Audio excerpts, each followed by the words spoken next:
Hello guys, welcome back to the channel. आपने Oppenheimer देखा, Dunkirk देखा, इंसेप्शन देखा, लेकिन क्या आपने कभी भी सोचा था कि Christopher Nolan ancient Greek mythology के ऊपर एक full fledged grounded historical epic बनाएंगे? आज हम ब्रेक डाउन करने वाले हैं होमर की classic epic poem the Odyssey की सिनेमैटिक एडाप्टेशन को, जिसको डायरेक्ट किया है क्रिस्टोफर नोलन चाचा ने। इस वीडियो में हम hidden details, mythological Easter eggs, ending explanation और नोलन की signature non linear story telling को स्टेप बाय स्टेप डिकोड करेंगे। नोलन कभी भी मैजिक को प्योर मैजिक की तरह नहीं दिखाता, वो मिथोलॉजी को ह्यूमन हिस्ट्री और सर्वाइवल फिलोसफी के लेंस से दिखाता है।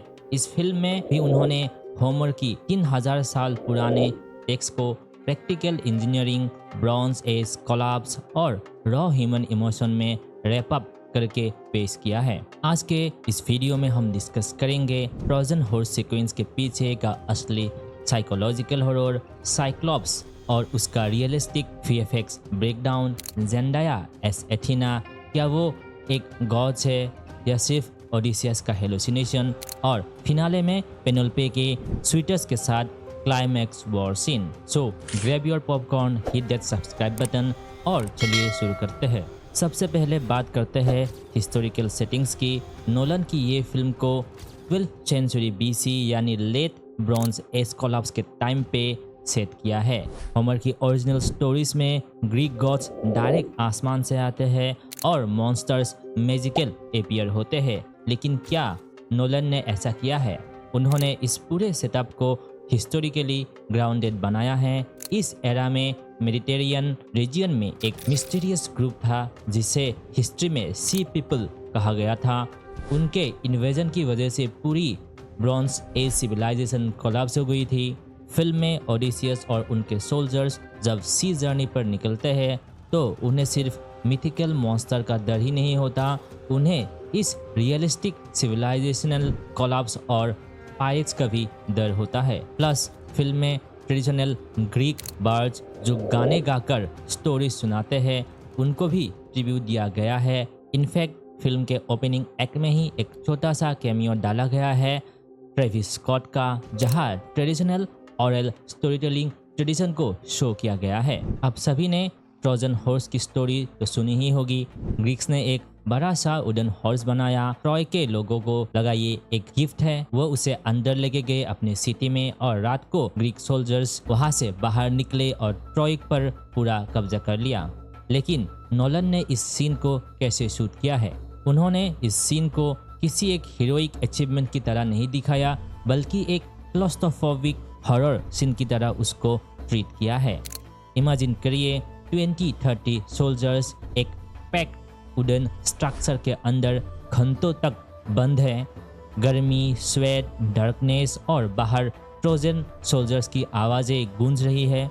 अगर एक भी सोल्जर्स की चीखें आ गई या किसी का वेपन भी गिर गया तो पूरा का पूरा प्लान फ्लॉप हो सकता था और ट्रोजन आर्मी पूरे हॉर्स को आग लगा सकता था।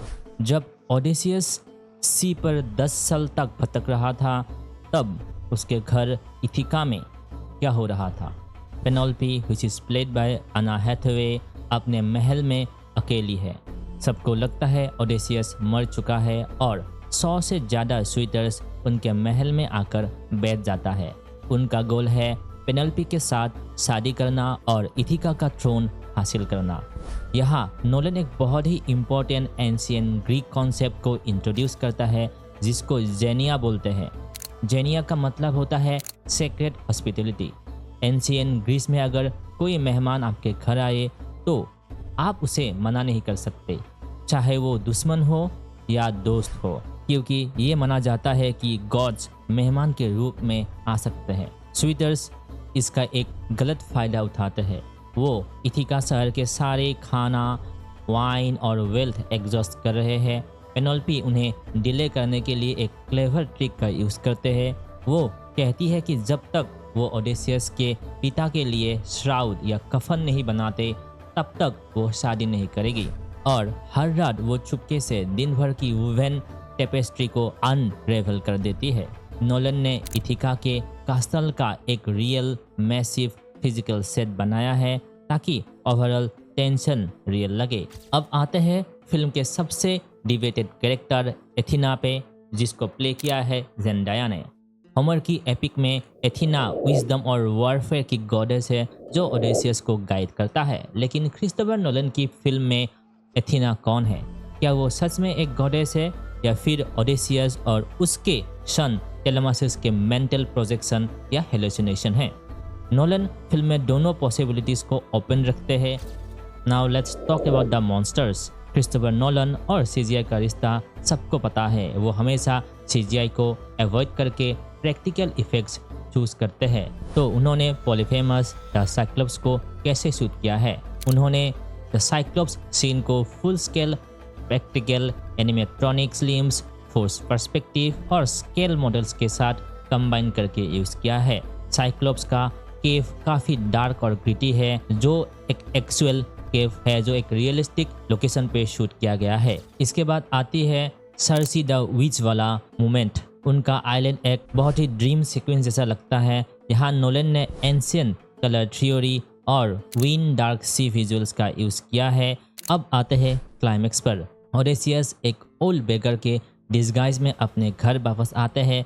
पेनेलोपी डिक्लेयर करता है एक कॉन्टेस्ट जहाँ पे जो भी ओडेसियस के पुराने हैवी बो या धनुष को स्ट्रिंग करके 12 एक्सेस के होल के आर पार तीर चला देगा, वो उसे शादी करेगी। कोई भी स्वीटर्स बो को स्ट्रिंग तक नहीं कर पाता, लेकिन जब बेगर ड्रेस्ड ओडेसियस बो उठाते हैं, म्यूजिक एकदम साइलेंट हो जाता है। हैवी साउंड डिजाइन में स्ट्रिंग के जो स्ट्रेच करने के साउंड्स वो आते हैं एंड बैम, तीर 12 एक्सेस के बीच में से निकल जाते हैं। इसके बाद शुरू होता है one of the most brutal action sequence in cinematic history. Odysseus, Telemachus और उनके लॉयल सर्वेंट्स मिलकर सारे 100+ स्वीटर्स को हॉल के अंदर लॉक करके ख़त्म कर देते हैं। ये एंडिंग सिर्फ एक रिवेंज स्टोरी नहीं है, ये एक ट्रॉमा की स्टोरी है। 20 साल तक वॉर और मॉन्स्टर से लड़ने के बाद क्या ओडेसियस सच में वही आदमी रह गया है जो पेनेलोपी ने पहले देखा था? मूवी के लास्ट शॉट में ओडेसियस के चेहरे पर फोकस करते हैं। वो अपने घर में तो है, अपने परिवार के साथ है, लेकिन उसके आंखों में वो विन डार्क सी का सन्नाटा अब भी बाकी है। क्रिस्टोफर नोलन की द ओडेसी एक मास्टर क्लास है कि कैसे क्लासिकल लिटरेचर को कंटेम्प्रेरी रियलिस्टिक सिनेमैटिक मास्टरपीस में कन्वर्ट किया जा सकता है। फ्रॉम 100% आईमैक्स फिल्म के साथ शूट करना to mind bending practical story telling, ये फिल्म सिनेमा हिस्ट्री में बहुत सालों तक याद रखी जाएगी। आपको इस फिल्म में कौन सा पार्ट सबसे बेस्ट लगा? क्या इसका ग्राउंडेड ग्रिटीनेस, रियलिज्म, या साइक्लोप्स वाला सीन, या दोस्त प्रैक्टिकल इफेक्ट्स? कमेंट्स में आप मुझे ज़रूर बताइए।